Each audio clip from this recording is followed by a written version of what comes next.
If you're looking for more horror outside of the mainstream, look no further than Unsung Horrors, a podcast about underseen horror movies. I'm Lance. And I'm Erica. Every other week, we'll cover a horror movie with fewer than 1,000 views on Letterboxd. We'll even give you double feature recommendations to pair with the movies we discuss. From gothic to shot on video, from slashers to comedies, from giallo to J-horror, we'll cover all the subgenres. So join us as we unearth these hidden gems of horror.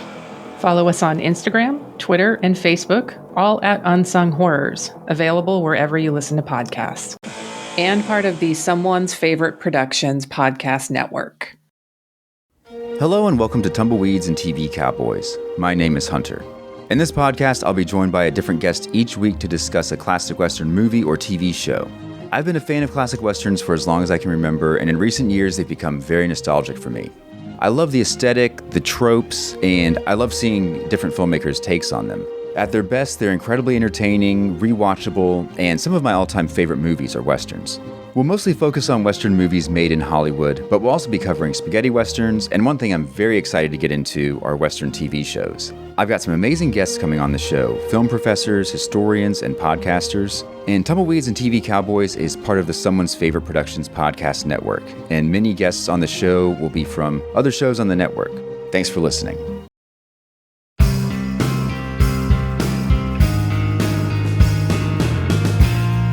Weirding Way Media.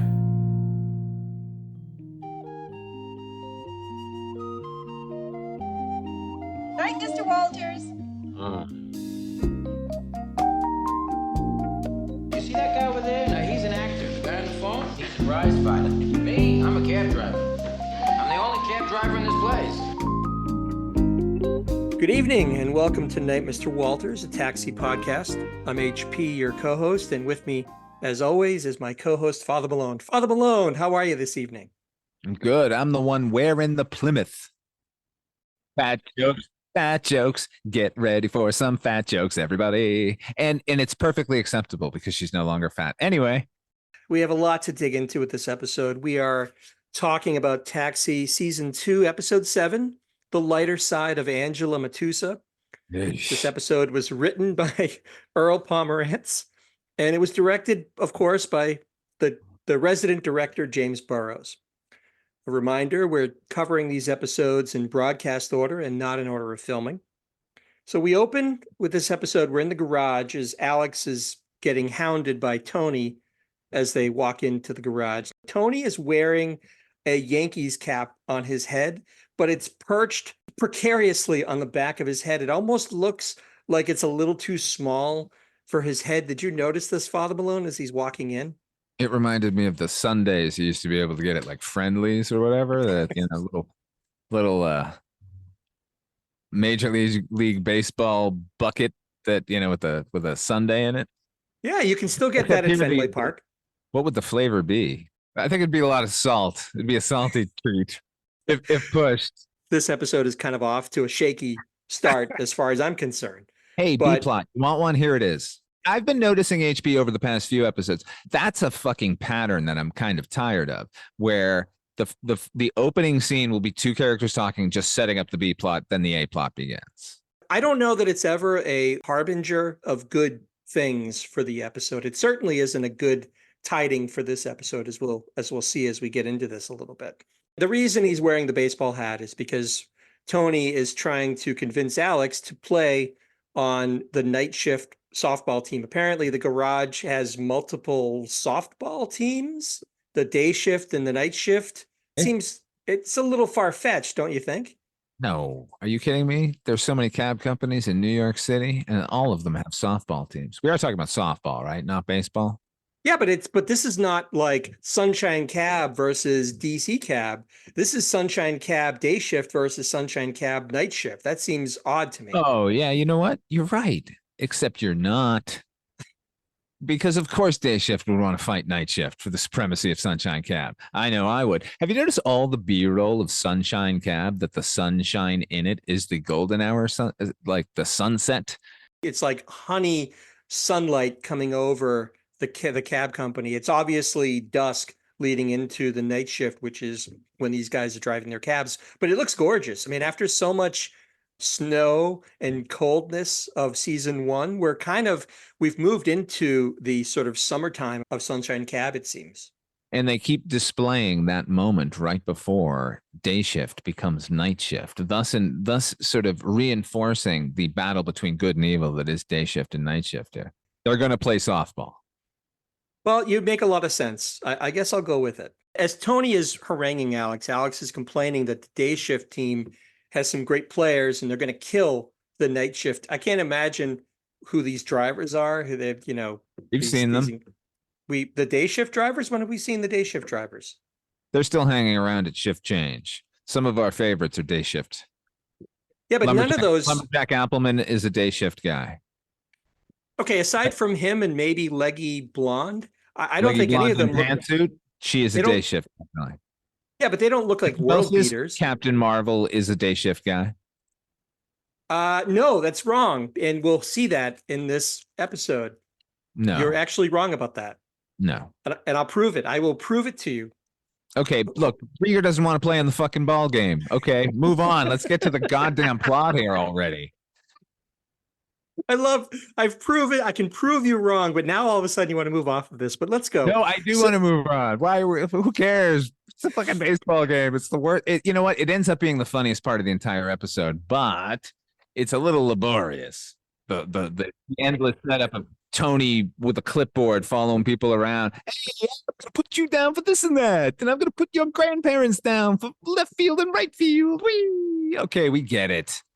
It's very laborious, but for you to say that it's the funniest part of this episode is a very low bar to get over. Because I didn't say the rest of it is any good at all. Oof, yeah. Tony is pouting like a child as Alex is telling him, I can't do it. I'm not going to do it. But he eventually, through this pouting, he wears Alex down to the point where Alex says he might, with capital letters, might drop by on Saturday, which of course Tony, in his zeal, says, okay, I'll write you down. I think he said he's going to be right field or something. So he takes that as a definite. Meanwhile, Louis mentions to Alex that he has a message that came in to him. As is the custom, Alex has to pay him $1. There's some additional business, which I'm not going to go into, where Louis finagles more money from Alex. I have a question. Yeah. Go for it. How many folded dollar bills does Alex Rieger have in his shirt pocket? He has a lot, but those are tips. I'm not surprised. Is that what that is? Is that okay? Thank you. I was just checking. Yeah. No, you're right. He does. Because Louis gives him a message. It's the wrong message. So he has to give him another $1 to get the right message. And then, but you're right. He keeps flipping out these folded dollars. But I assume that's just his tip money. Well, yeah, either that or he's got a Felix the Cat like magic bag of a pocket there. Just keeps pulling more and more stuff out. Super old reference there. That is very old. Or maybe Alex is fond of going to strip clubs when his shift is over. Maybe that's why he has so many dollar bills. Who knows? Or maybe those are his tips from his time at the strip club. Rieger is a complicated man. Rieger's very virile. I wouldn't put it past him. He could do it. Alex reads the message and announces to Elaine and Tony that it's from Angela Matusa, our friend Angela Matusa. We know her from season 1.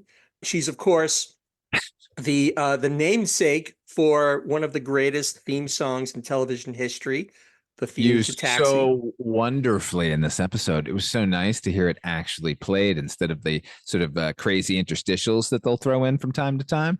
Hearing it played straight like the episode was supposed to have initially, like the initial episode, it's pretty great.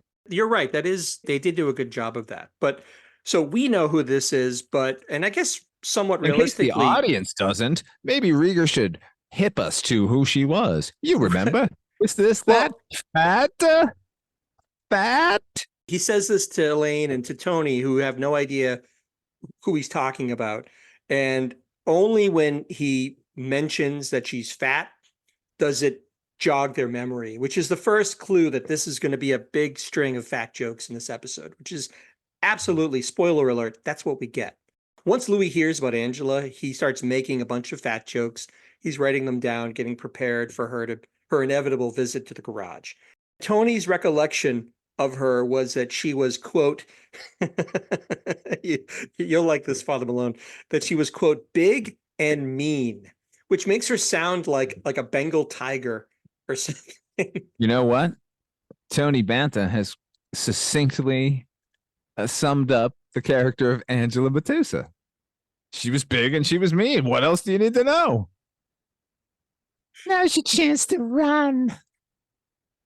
See, this is where I cut in that little soundbite I made of you as the devil speaking as Angela Matusa. Enjoy your salad. No, I hate salad and I hate you. Well, did you catch the Mets game? The Mets are death and you'll be dead. Now's your chance to run, Alex. Now's your chance to run. So you're right. She is the devil, and she was, for lack of a more sensitive term, she was big and she was mean. So HP, Alex, are we about to be treated to the first flashback to a previous episode in Taxi history? it's so bad. It is so bad. Alex sits You down. know why they're doing it, of course. Oh, of course, because they need to set up the fact Before and after. Yeah. So the audience can have that woo moment as the new Angela walks in and they can be impressed by her weight loss. So he sits down, Alex, and this is it just seems so corny to me. He sits down, he says, at first she was mean. And unfortunately, then, as you said, we go down flashback territory where Alex we recounts. stroll down flashback lane. We do. What could be better?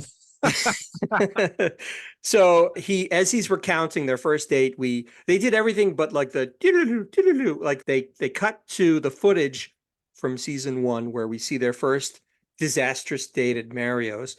And as you said, this was clearly a gambit to give the audience the wow moment when the new Angela walks in. They now have that image of her as an overweight, angry person to balance the sort of light, happy Angela we're going to see in a moment. So we cut back to the garage after this flashback. Alex finishes his tale by saying that they did become friends, he and Angela. But after about 6 months, she stopped answering his calls and she basically disappeared from his life. Just as Alex is admonishing the cabbies, not to mention her weight, the radiant Angela walks in to hearty audience applause. And there she is. There's Angela. And to her credit, she looks fabulous, doesn't she? Oh, yeah. Look, she looked fine before. The problem was not her weight. The problem was that she was just a fucking nightmare. Just growling and mean. She was very aggressive, man. It was aggressive. And we get it. She's fucking blah, blah, blah. We don't have to recount that fucking episode. But at the same time, it was like, yeah, we get it. She's mean because she doesn't want to be hurt. Oh, yeah. All right. That's everybody in the fucking world. It's a wonderful lesson. Okay. But now this is new Angela. And she looks great. She's beaming. She's smiling. She gets the audience applause that she deserves. Now, what's interesting is in the Taxi fan guide, which I talk about virtually every episode, Jim Brooks says that this episode came about after, quote, we heard that the actress had lost weight. We wrote specifically to that fact. So here's the thing, Father Malone. I think what we're going to see is that this was really an idea in search of a story. I think they started with this notion clearly because he's quoted here as saying that they wrote this because they heard that the actress had lost a lot of weight. So they took that central notion that this actress, Suzanne Kent, I believe her name is, lost all this weight. They tried writing an episode around her. And in my mind, it was a recipe for a not very good episode because they're searching for a way to justify her weight loss and create a story around it. But I don't know about you, but I think it's not the strongest tale to write around. What do you think? I think that I liked this episode a lot more than the previous one.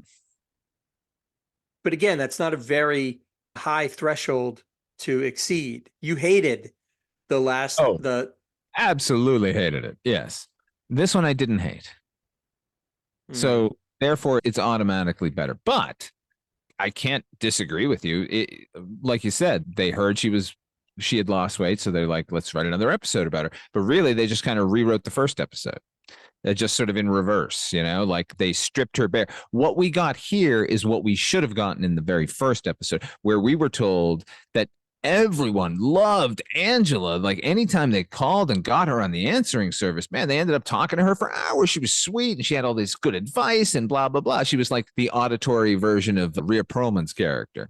So if they had done this then I probably would have enjoyed the Angela episode, because what we're getting here is that person, the sweet person who's vulnerable. And I think it would have been more effective because she hadn't lost weight then. You know what I mean? Like the story they were telling was they found the actress rather than the other way around, because I don't think they understand what this is here. Effectively, they end up equating food to like heroin. Basically, like she's, it's treated like an AA thing. You're absolutely right, because if we flash back ourselves to that first season episode, they could have told the story of this woman who was overweight that became friends with Alex, but it could have all been preamble to the actual episode, where now what we're going to see is she decides that Alex is the reason why she should lose all this weight, and we go from there, not to get ahead of ourselves. But I think that's a very good point you just made, because that could have been in service of a more interesting story. Even though I was a bigger defender of this episode, the first season episode, I have to agree with you on this. I think that's a very good point. See, the thing is, they wouldn't have written this episode as that. They wouldn't have given us vulnerable Angela, because if that had been sweet, vulnerable Angela falls in love with Rieger and Rieger doesn't want to be with her, then that would put the onus on Rieger. Right. So what they did was they made her an angry girl, and then Rieger's the victim. He's just trying to be a nice guy here. That's true. But in the end, they kind of, in this episode, they put the onus on Rieger, even if it's him putting the onus on it himself. Right. No. The thing is, it would be like 10 times more effective if she were still a larger girl. Fair enough. As far as the sort of moral conundrum of Rieger facing the idea that he doesn't want to be with her because she's fat. See, that is never the question in any of these episodes, really. It's always, this is about her and her addiction to food. This isn't even really about Rieger. This is her about just trying to find anybody, because we find out, no spoilers, but, that's kind of what happens. Anyway. You're right that food in this episode is really treated like a drug of the highest order, as we'll talk about momentarily. So at this point, Bobby comes down from the top of the garage down the center stairs, and Alex reintroduces him to Angela, and he's absolutely knocked out by her weight loss, which is great. But I couldn't help being distracted once again by Bobby's sartorial choices. Did you notice? Holy God, it is full fucking country western Bobby Wheeler this year. Like this fucking straight up cowboy shirt, white and black piping. Like it, oh my God. And he's always wearing jeans, so it just looks like, does he want to ride the range? Like, I don't, we've talked about this. Like, there was sort of a late 70s sort of country revival, or like sudden fascination with all things Hickville, like Smokey and the Bandit and Convoy. And well, when was Urban Cowboy? Was that like after right this? around here? It was like 1980. Yeah. So country was in fashion at that time. But the shirt that he's wearing, it reminded me most of the shirt that Marty McFly wears in Back to the Future 3 when he goes back to the Old West. There's nothing authentic about the shirt he's wearing. Like you said, it's like this blue and white with the little sort of piping on either side of the chest, It just looks so stereotypically cheesy country. I couldn't believe it. I have to assume that maybe it's for a role or a commercial. Maybe there's a Gillies opening up. We keep seeing him in these goddamn shirts. This is not his first country shirt this season. Like we noticed in episode 1 that they're kind of forcing that on him this year. Or maybe it was fucking, maybe Conaway had a country kick going. I don't know. It makes me dislike Bobby Wheeler, if I'm being honest. Oh, at best, it makes him seem like he's chasing trends, which, he's the nicest looking guy in the whole garage. He has a style all of his own. He doesn't need to chase these trends, but it makes him seem desperate in a way. He's a hair hopper, Edna. Again, he's knocked out by the fact that Angela's lost all this weight, and he gives her a kiss and everything. So Angela then sits down at the poker table and is regaling the cabbies with the story about how she lost she joined a weight group about 6 months ago, which tracks with when she lost touch with Alex. My God, the script is like a diamond. It has so many facets. It's like clockwork. Oh, boy. So this weight loss group changed her life. But unfortunately for us, the audience, somehow this gives her, the fact that she was overweight gives her the license to make a bunch of unfortunate fat jokes the whole time. She talks about how she kept one of her old dresses, and Elaine says, well, why did you keep it? Cover. And and she always, every time she laughs, I'm reminded of Norman Fell as Mr. Roper in Three's Company, because she does this like thing where she wrinkles her nose and kind of ha ha ha. It was very bad. Funny. Yeah. It's terrible. So Louis then comes in, and he's still waiting for Angela to come into the garage. He doesn't realize that this is the same woman. So he's trying to tell these collected fat jokes or what have you. But Alex reintroduces her to Louis, and Louis is properly chastened from his fat jokes. That's all well and good. We cut to Mario's, and Alex and Angela are sitting down to eat lunch, and they're in a nice bit of symmetry. They're at the same table they were for that terrible first date from season 1. Oh boy, we're so lucky we're back here with these two.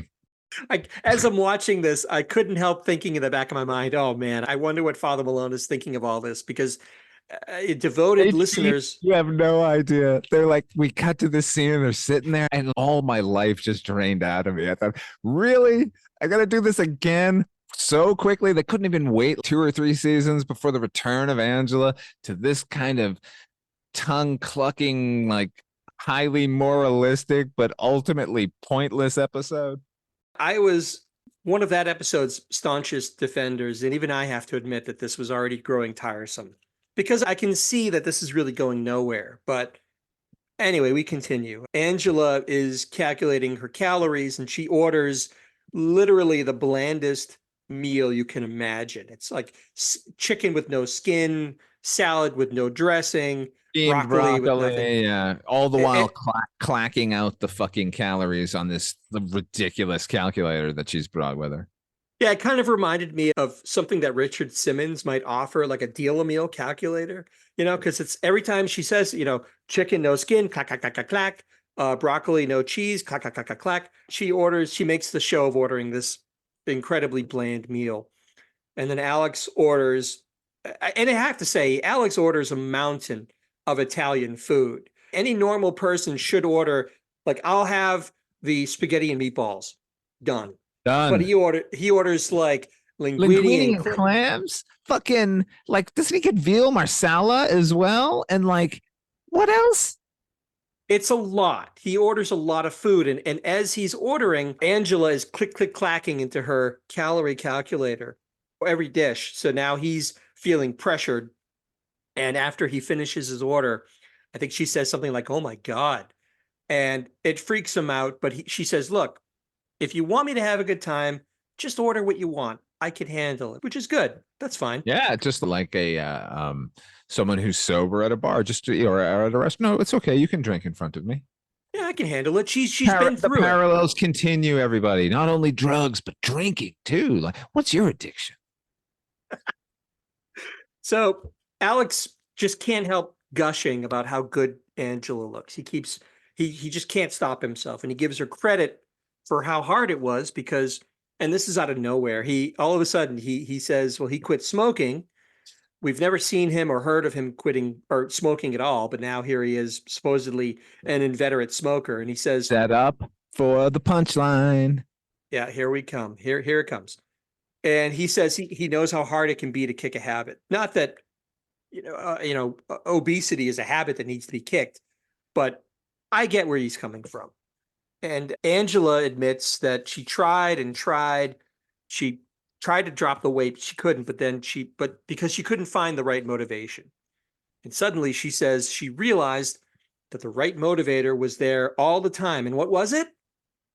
Alex Men. Rieger. Well, no, at first she says it was men. Yeah, but it's him. It's him. This is all obfuscation. So they play the pronoun game here, you know. Like, who are we talking about? Oh, it's me. Oh, well, get to the joke. What's the joke, HP? So the joke, it really fucking bothered me. But go ahead. It's terrible. So she says she realized that there was one man who treated her with the respect that she needed when she didn't feel like she deserved it, and she gently places her hand on Alex's, and without saying, "Hey, it's you. You're the one that I want to be with, Alex." She just kind of gently smiles, and it was, fine. It's a nice little moment. But then Alex is suddenly flustered beyond the pale, and conveniently, there's a man behind him smoking a cigarette, which is in itself dates this episode, because when's the last time you saw someone smoking in a restaurant, right? 1995. Right. So he grabs the cigarette out of this man's mouth, literally out of his mouth, and just starts puffing on it like a chimney. Now, before we get any further, I have to make another side note. As a former smoker, I used to smoke cigarettes. As a former smoker, it drives me nuts when I see someone smoke on TV or in a movie, and they're clearly just puffing away. They're not inhaling the smoke. They're just, smoke stacking it, like puff, puff, puff, puff. And that's what he's doing here. Yeah. You don't see it obviously much nowadays, but it always stuck out to me. Did you ever notice the same thing? Oh my God, it's one of my hugest pet peeves, and it's all. I think only smokers notice it. You had to have done it for some time to see if they're actually inhaling or just pulling it into their mouth and then blowing it out. And you don't know until they blow it out, because it should be a steady stream, like a breath, instead of just a explosion of smoke, which is what he's doing. But now here's what bothered me, HP. Yeah. What would you do as a former smoker if somebody in a restaurant reached out and plucked it out of your mouth? I would knock that motherfucker out. Yeah, at a minimum, like he could have done it. And here's the thing. This would have been so easy to fix. Here it is. The guy's lighting a cigarette. Rieger says, "Could I get one of those?" The guy says, "Yeah," and hands him his cigarette that's already lit. Here, take that one. It's very weird because, as you said, the man doesn't, I don't think he reacts he might raise an eyebrow, but he doesn't react in any sudden, or way. It's as if the waiter came up and took a fork away. Yeah. Like, that's his reaction. Are you kidding? Come on. He just kind of shrugs and goes on with his meal. It was again, maybe this is a little bit nitpicky, but this is about suspension of disbelief. And I didn't buy this at all. This immediately takes me out of this and drops me into sitcom land, which is where we are. That was like a Dick Van Dyke joke, Yeah, pretty much. So we cut to commercial and we cut back, and it's still the same tableau. Alex he still got the cigarette, and he's becoming frantic and flustered. He's doing everything except going humana, humana, humana, humana. All of a sudden, Alex has become so nerved up about this whole thing. Instead of acting like you would think somebody like Alex, who's normally very measured in his responses, he's just basically trembling. He's vibrating with nervousness about this whole thing all of a sudden.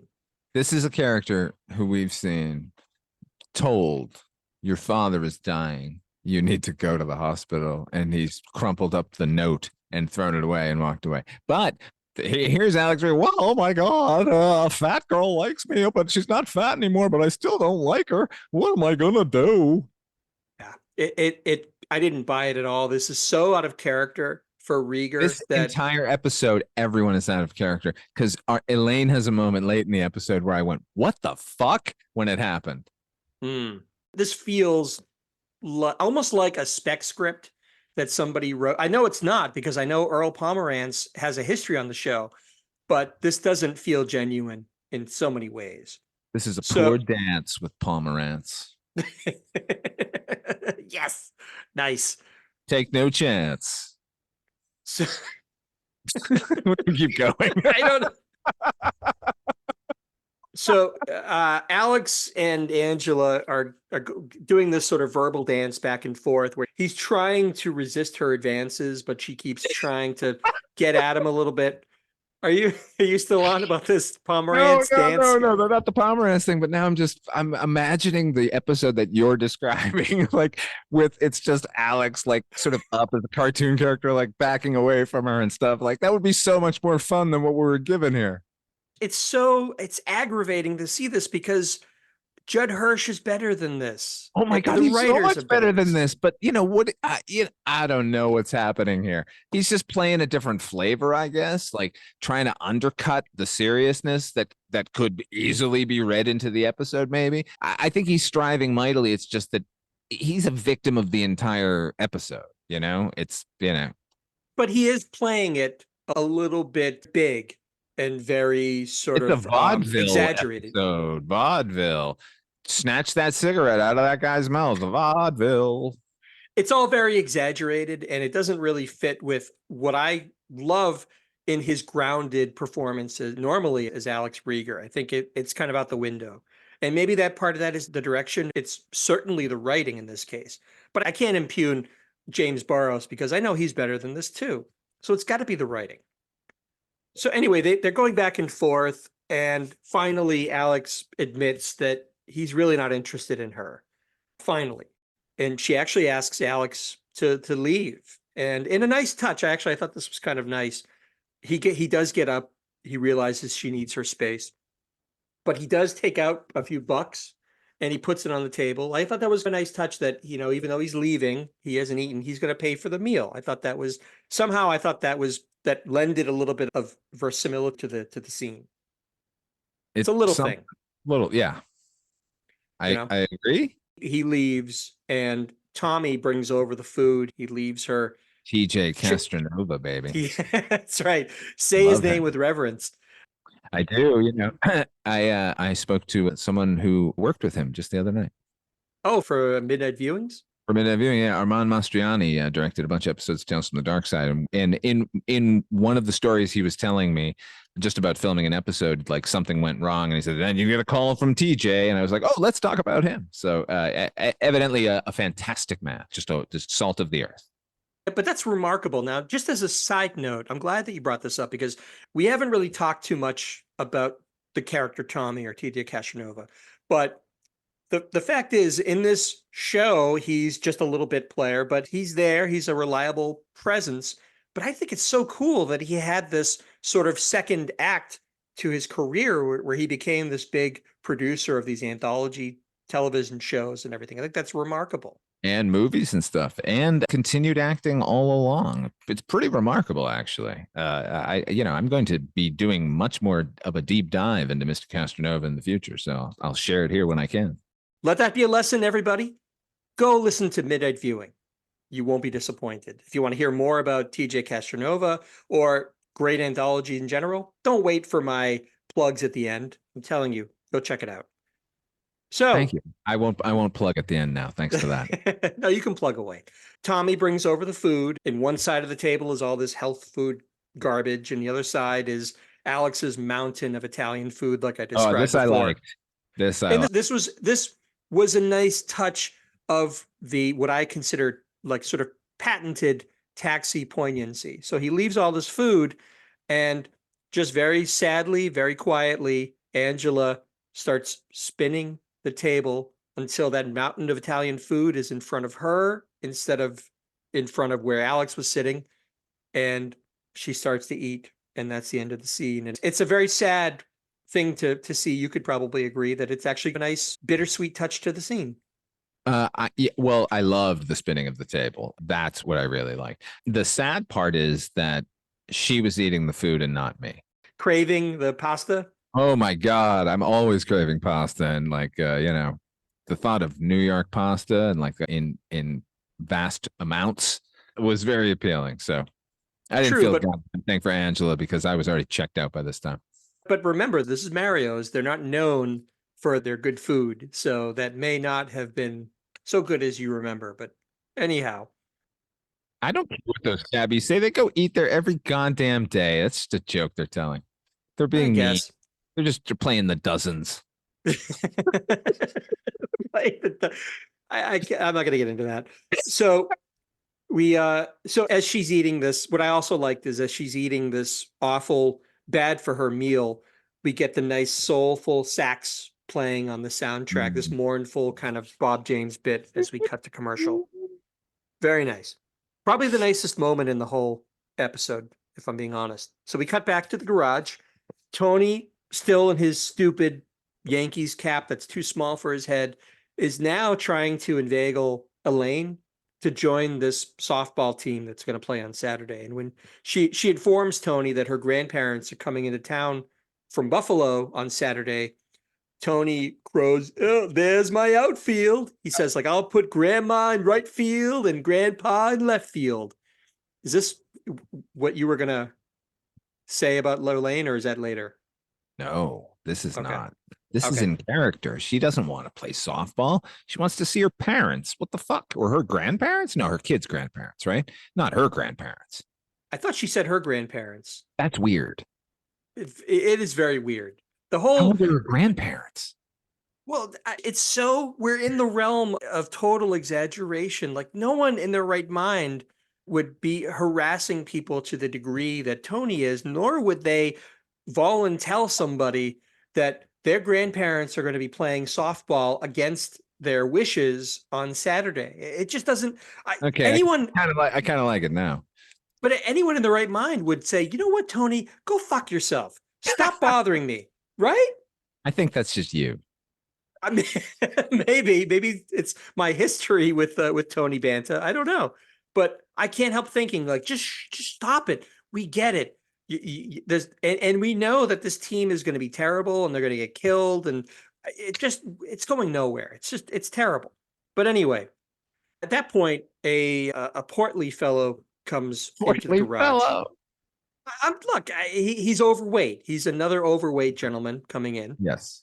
He says he's looking for Alex Rieger. Louis gets all excited because now he gets to use all of his fat jokes. So he's rummaging through his cage looking for the fat jokes. And finally, speaking of fat jokes and Louis, there's an episode later in the series where Louis describes how he had to go to the children's section to buy clothes, and it always made him feel miserable because the one that would fit him was called Husky.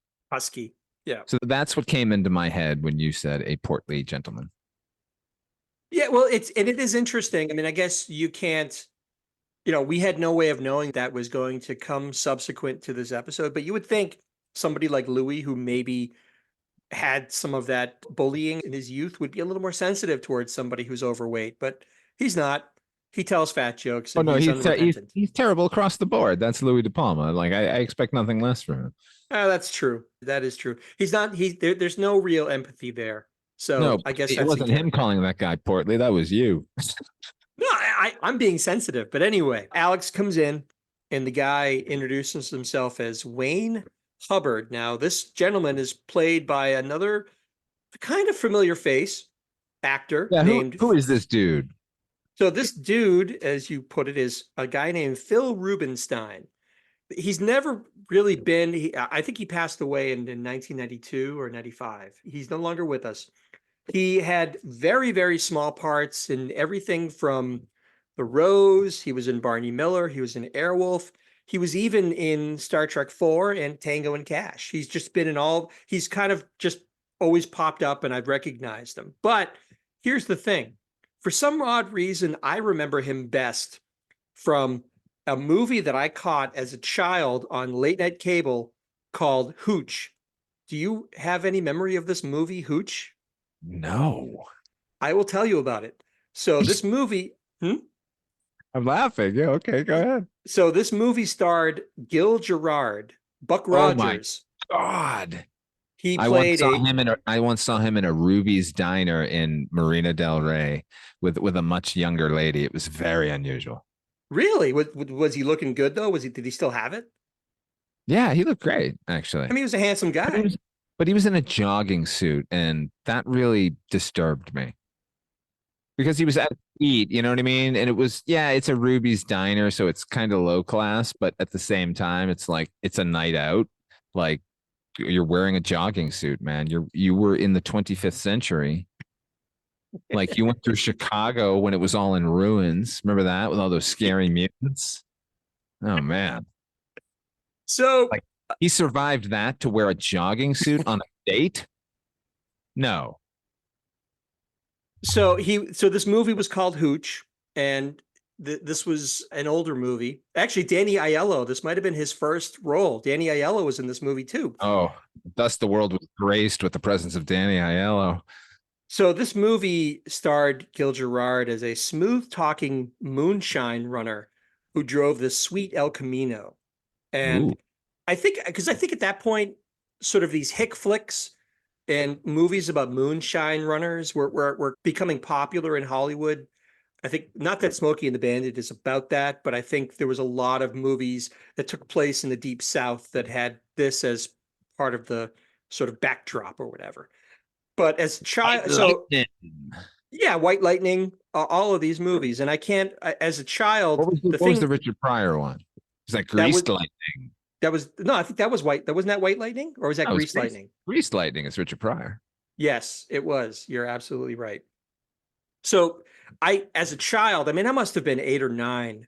I watched this probably at midnight on cable because at that time you didn't have 8 million showings of Harry Potter and the Sorcerer's Stone. They would show at late at night. They would show weird drive-in type movies that you wouldn't catch anywhere else. And this was one of those movies. And I remember thinking to myself, why is Buck Rogers driving an El Camino and selling moonshine in the Deep South?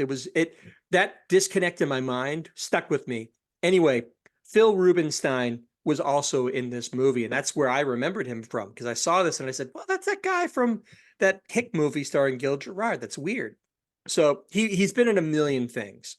But anyway, Wayne comes in, he's talking to Alex, and he confides to Alex that he and Angela are both members of that weight loss group that meant so much to Angela.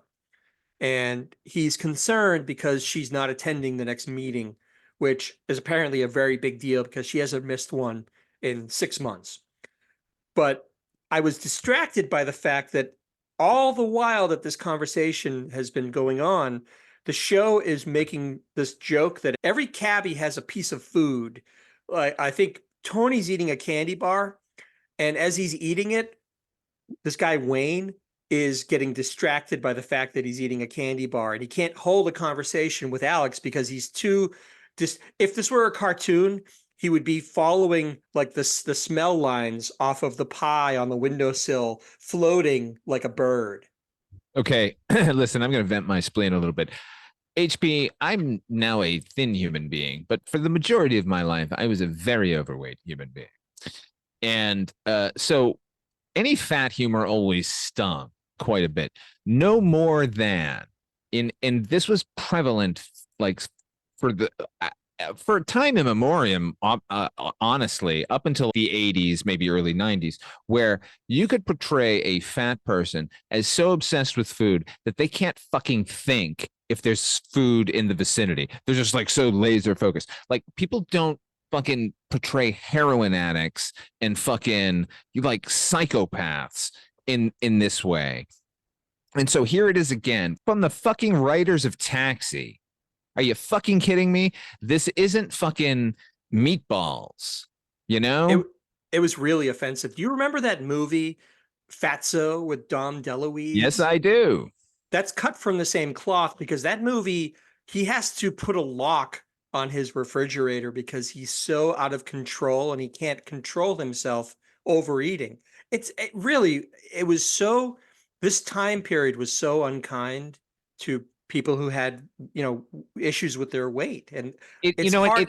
The thing is, it kind of remains to this day. It's now seen more as punching down, but it does seem like you can get away with you just can't control yourself. Like that's your problem. Like I always marveled at thin people who had a fucking metabolism of a fucking hummingbird who didn't need to eat ever. Like saying like, what is your problem, fat person? Like just fucking put the food down. As if we don't have all emotional problems or some other fucking thing going on in our lives. But it's this sort of presentation on a national television show from a very well respected show that we clearly love is just reinforcing that nonsense. Like, it's encouraging that sort of thought and approach to people who are overweight. You know what? And some people are overweight and just like, I know I'm fat. Fuck you all. And I certainly was that way. So I agree. It was really deflating to see this happen. Now, I've seen this episode more than a few times over the years, but as we've talked about with previous episodes, I'm seeing them now and being more critical in watching them. I'm noticing these things that maybe weren't as, weren't as evident the first few times I saw them. So that, I think, maybe above all else, I mean, the biggest sin of this episode is it's not very funny, but it is really disheartening to see a show that I think of as one of the more classy sitcoms in sitcom history punch down in this way. And it was this scene with Wayne and the fact that he's so mindlessly in thrall to anyone, like they're eating chips and he trails off from his conversation to, oh, those barbecue. Come on now. I mean, come on now, let's get real. Wayne. We got to focus up here. It's awful. I'm surprised that Rieger didn't take out a piece of gum or something and wave it around to lead him out of the garage so they can go find Angela. Yeah, it was really, like I said, it was disheartening to see this. Wayne, during this conversation, Wayne admits to Alex that he's crazy about Angela. He hasn't told her how he feels. There's something holding him back. And you can tell Alex is picking up on this signal and maybe even deep down thinking of a way that he can get out of this situation with Angela, because this guy so clearly actually wants to be with her. There's an emergency here. She might be eating. HP might be eating. Call the fucking police already. Roll out the National Guard. What's going on here? We got to go. Wayne has said that when he talked to her on the phone, to your point, he says he could hear cutlery in the background, and that sets them off to think, oh my God, as you said, she's in the city somewhere. She's in a restaurant somewhere in New York eating. Let's go get her. They're gonna go find her at a restaurant in New York City. Really? You take Manhattan. The city with maybe one of the densest populations of restaurants in all of the United States, and they're going to find her. She could be anywhere, literally anywhere in the city. The city's huge. Find a needle and a stack of needles. But somehow they're going to try to make a go of this. Now we cut. Actually, this part, I already said I like the moment with Angela and the food table spinning, but this actually might have been my real favorite thing. We cut to this peppy nighttime B-roll of cabs driving down the New York streets. It's paced because you know that they're running against the clock. They got to find Angela, so it's very peppy.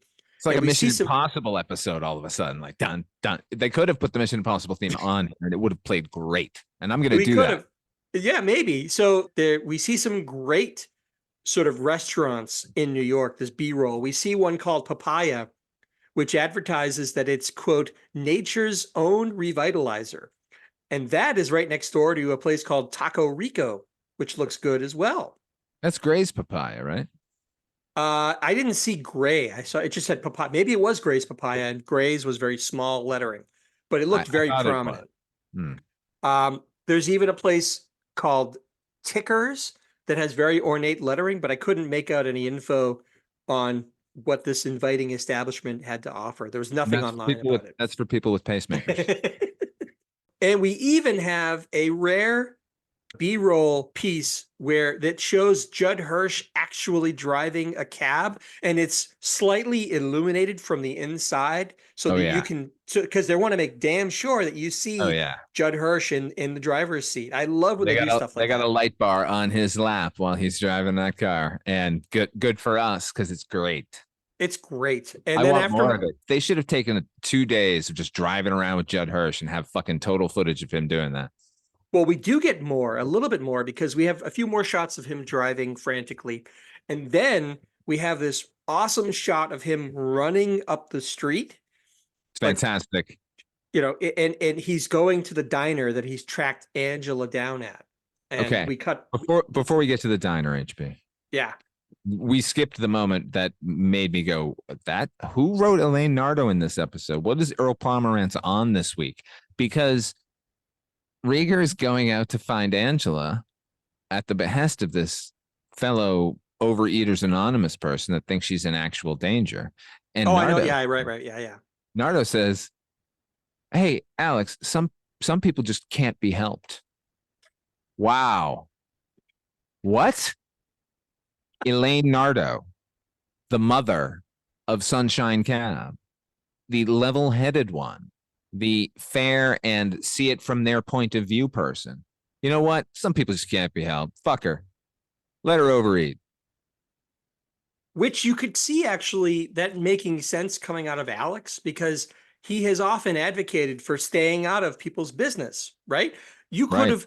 have transposed him saying those lines and it would have made a million times more sense than everything he's done up to this point. That's an Alex line. Yeah. It ain't Nardo's, man. Threw me for a fucking loop. I went, what? Elaine is so hell-bent on helping each and every person that she comes into contact with that she was driven to a therapist because she was going crazy. She didn't have enough time in the day to do everything that she could. Now that you mention that therapy, maybe the therapy is working. And now Elaine's attitude is some people can't be helped. Fuck them. Got a new attitude, Alex. I'm now a new Elaine. Thanks to you. Thanks for getting me to that therapist because I clearly needed it. And now I love Atlas Shrugged. Have you read it? I think you should read it. I agree with you. I forgot about that moment, but it is quite a departure from the Elaine that we know and love. So that's very, very well. Let's get to E.T.'s diner. So we cut inside this diner. And from the inside, I got to say, it really does look like a dump. It's another great set decoration. There's even a neon sign that you can see that's backwards because it's facing out into the street, that it's supposed to say eats, but the A is not working. So it has eats. That's right. It's E.T. It's the E.T. diner. But everything looks dingy and kind of grimy and not very inviting. Everything looks awful, except for the actual one bright spot in this episode. Mr. Dick Miller.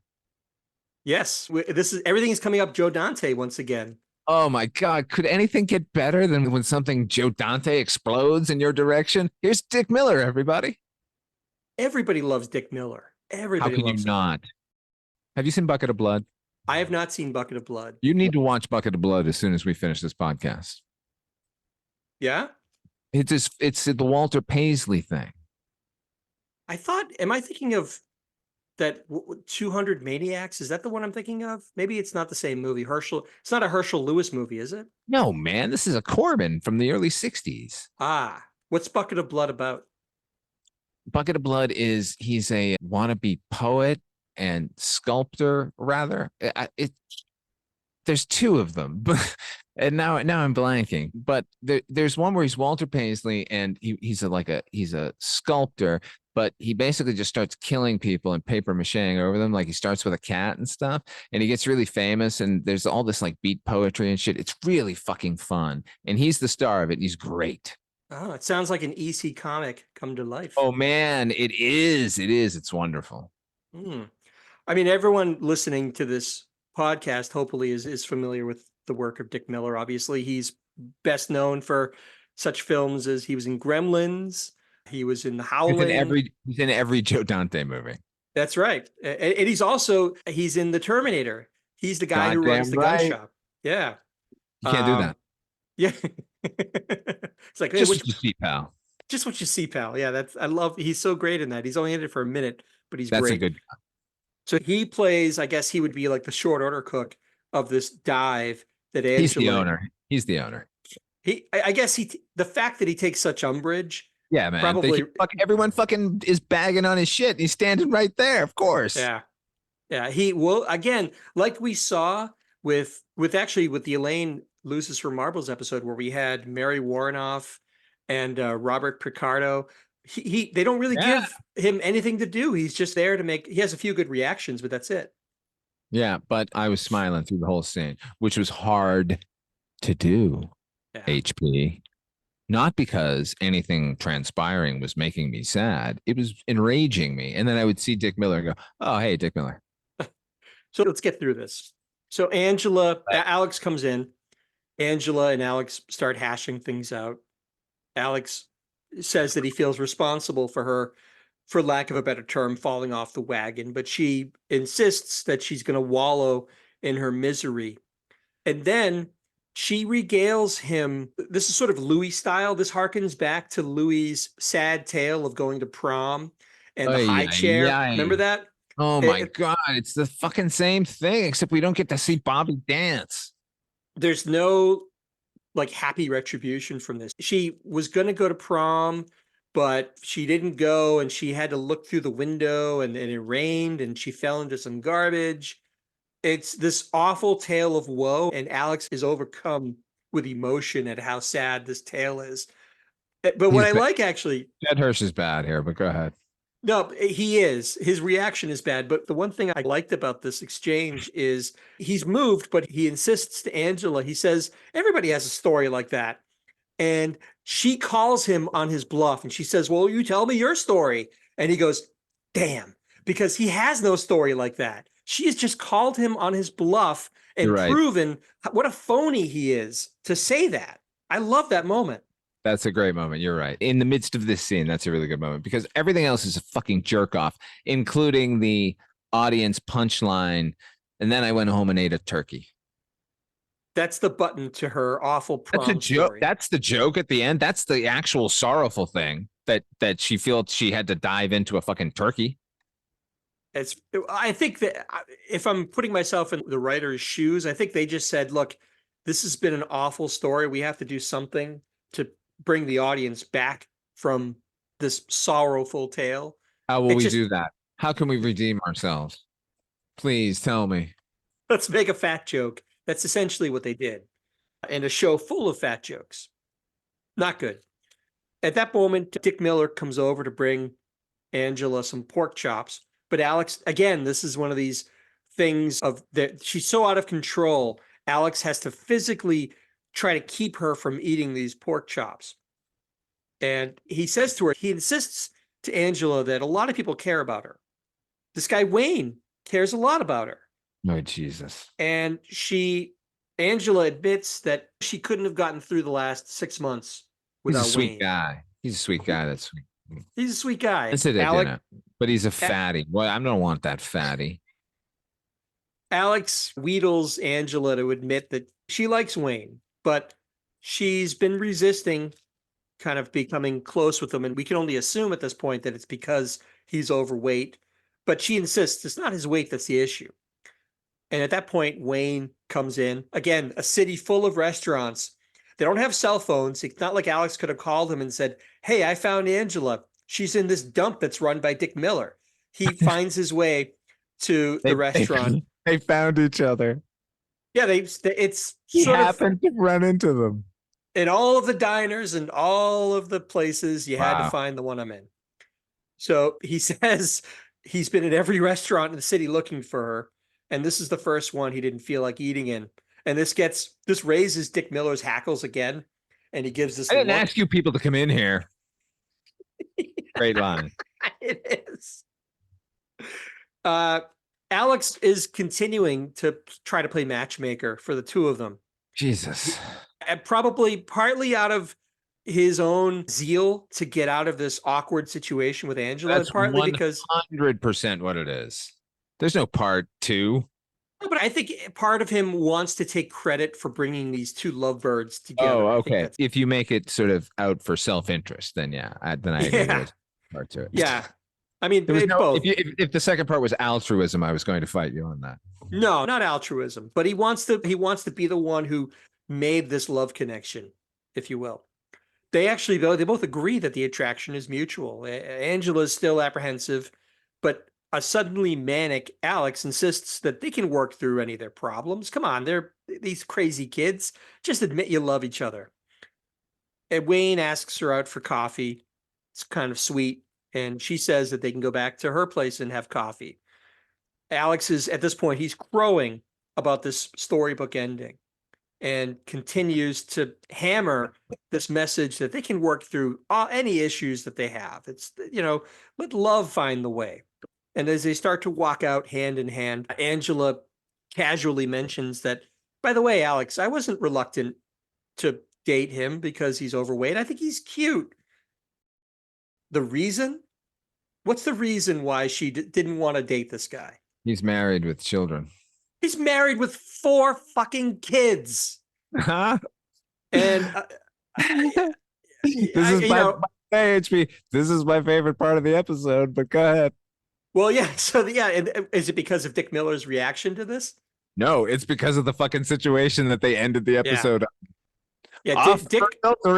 Are we?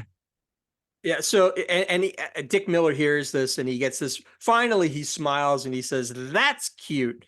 And Alex is properly chagrined about this whole thing. And I agree with you, by the way. If anything, there's nothing saving this episode, but I actually really enjoyed the fact that they didn't have their little storybook ending. It's actually what Alex has essentially done is he has enabled a homewrecker to come into this man's life and probably ruin. No. She's not the homewrecker. He's looking to fuck her. He came to Alex to help him find her.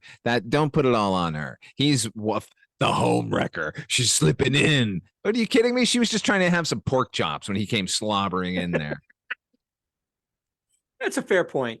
By the way, had they wanted to treat this episode a little more realistically instead of the fucking vaudeville farce that they gave us, the only satisfying ending would be that there would be no Wayne character, that it would just be Alex feeling bad and going out to save her like he saves everybody. And she goes, "Alex, I'm going to eat for a little while, maybe a few days, and then I'm going to get back to my weight that I'm at right now. And I'm going to do that for me, not you. Fuck you. You're not saving anybody. Go drive a cab." That I would have cheered at the end of this episode. That would have saved the episode right there, because that would have been realistic. That would have been poignant. That would have been sensitive. But this episode is none of those things. For a few days and get back to this weight, or maybe I'm not. It doesn't matter to you. So don't make me your problem to solve. Teach Alex the lesson. He can't just butt into people's lives like this. It's not up to him to be the white knight that saves her. He has proven beyond a shadow of a doubt that he is not the man that she thought he was. So just maybe we're better off not being together at all and just leave me. No, the answer is she needs a man. Anyone will do. I'm hoping she shows up in the 3rd season as like a sex addict. like that's her new addiction, or like maybe like stamp collecting in season 4, or I don't know, some other bizarre thing. Like Angela's like the Robin Wright character from fucking Forrest Gump. She's just involved in all the weird addictions in the underworld.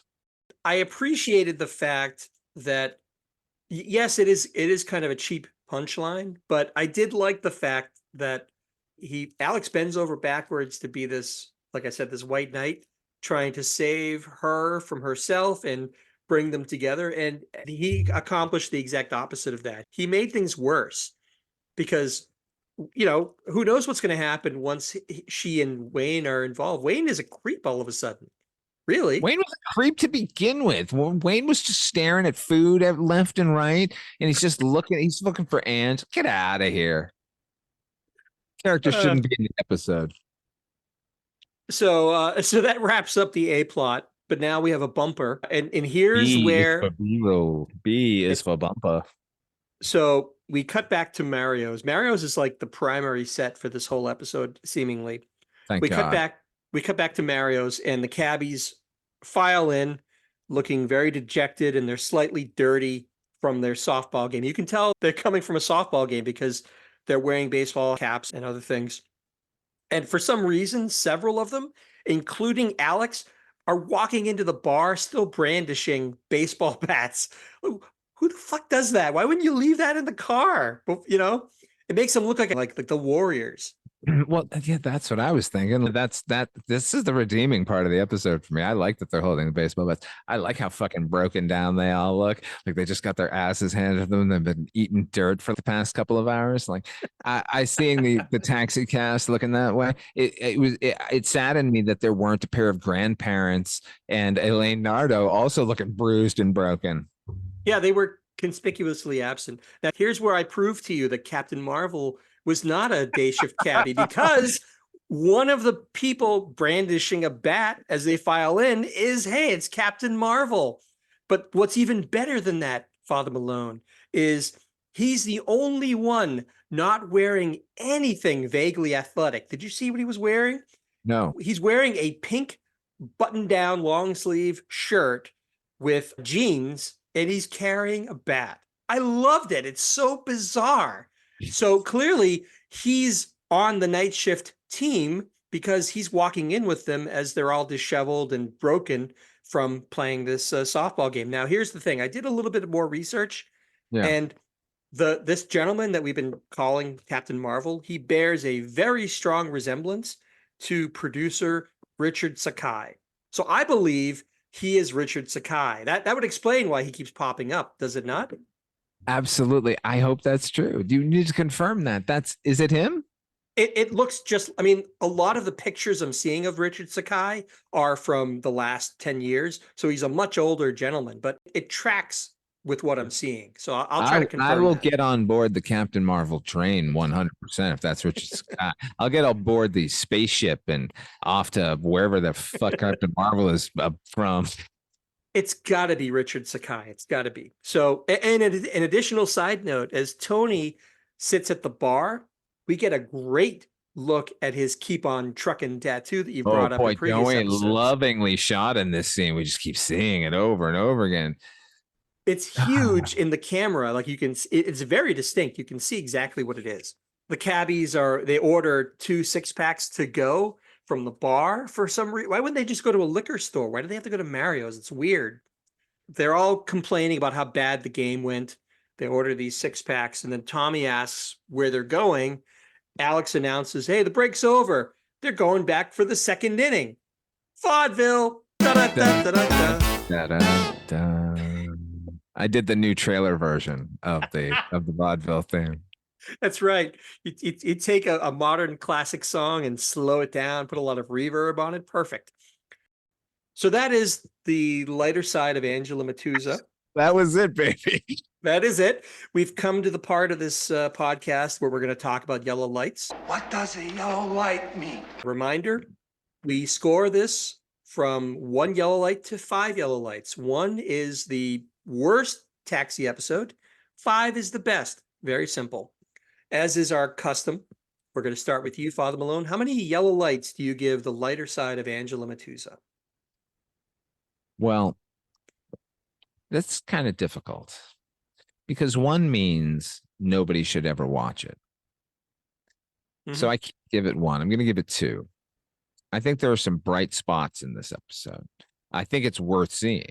Definitely for the B-roll section of Rieger running around New York, which is just awesome. There are little bits here and there that I think are really good, including the sight of Dick Miller. But I can't give it any more lights than that. It's so offensive in almost every motherfucking way. Now, see, now I'm talking myself into 1 light. Dick Miller, help me. 2 lights. I am in full agreement with you here. I gave this 2 yellow lights as well. As I mentioned earlier, this really struck me as an idea in search of a plot. It's interesting to see the idea of a Taxi universe, and we have this person returning from season 1. So that's kind of cool. But I like continuity, sure. Like, yeah, they should be doing more of that, and they will, obviously. Yeah, but it's just far too sitcom-y. No Reverend Jim anywhere to be seen, which is a real bummer. What the fuck, man? He's not even in the credits yet. No, my assumption would be, I don't have any evidence to back this up, but I have to think maybe he was doing a play or something, and maybe he was unavailable to come back to Taxi. I'm not sure, but he's sorely missed. But nevertheless, I did, as I said, I enjoyed that little twist at the end where Alex is patting himself in the back for being for bringing these lovebirds together, but it's really not a good situation.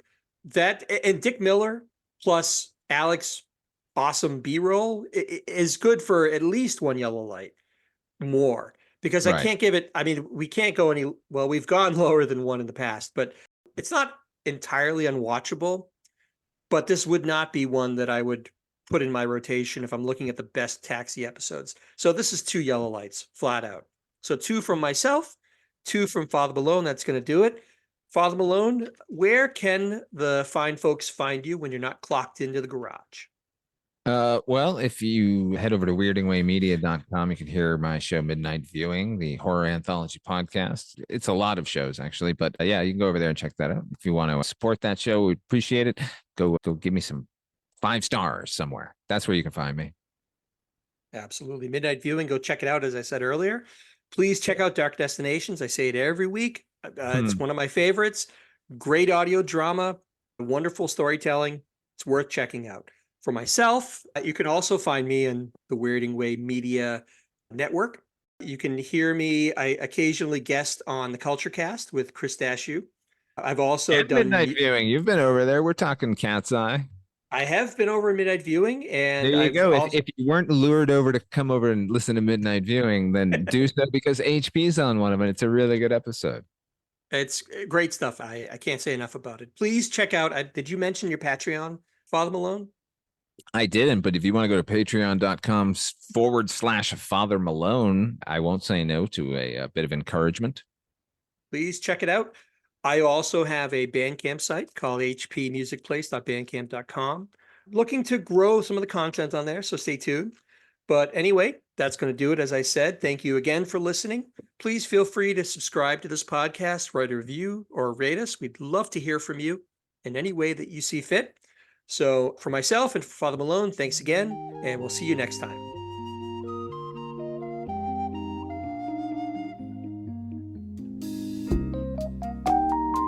Night, Mr. Walters.